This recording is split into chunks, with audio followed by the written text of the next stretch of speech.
twabaga mu kagari gakodesheje, ariko uno munsi turi mu kagari abanyamuryango biyubakiye bafatanyije n'abanyarwanda bandi muri rusange. Nabyo ibyo ni ibintu bidutera ishema nk'abanyamuryango ko hari icyo umuryango ugezeho muri iyi myaka 35 twizihiza isabukuru yawo RPF imaze ishinzwe. Mu myaka iri imbere icy'ingenzi ni ugukomeza gusigasira ibyagezweho, ariko nanone hahangwa udushya, kuko nizo ntego z'umuryango, guhanga udushya kugira ngo dukomeze kwiteza imbere, duteza imbere n'igihugu cyacu muri rusange. Ni ngombwa mu gihugu Jenoside mu Rwanda twese tuyirwanye we.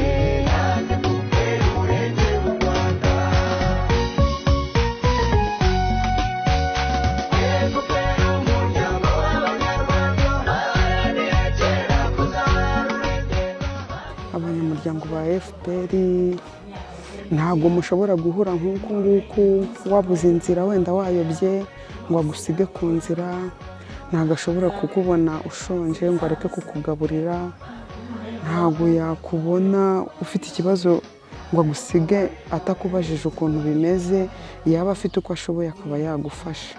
Ni ibikorwa byivugira, ni ibikorwa abantu babona umunsi ku wundi, uhereye mu gucyura abanyarwanda bari barabaye impunzi kugeza uyu munsi ubona igihugu kimaze kwiyubaka gikomeye, gihagaze neza, umutekano ari wose, abantu barabagenda bugacya nta nkomyi. Birashimishije cyane, iterambere ngira ngo buri umwe wese araryibonera. Mu kagari ka Ntonko hari byinshi cyane twishimira twagezeho.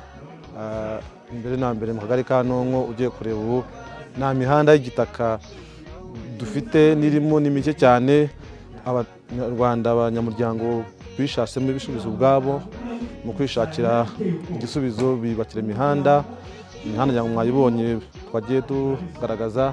Ubu imihanda yose y'imigenderanire yose imaze kujyamo kaburimbo, byose bikorwa n'abanyarwanda.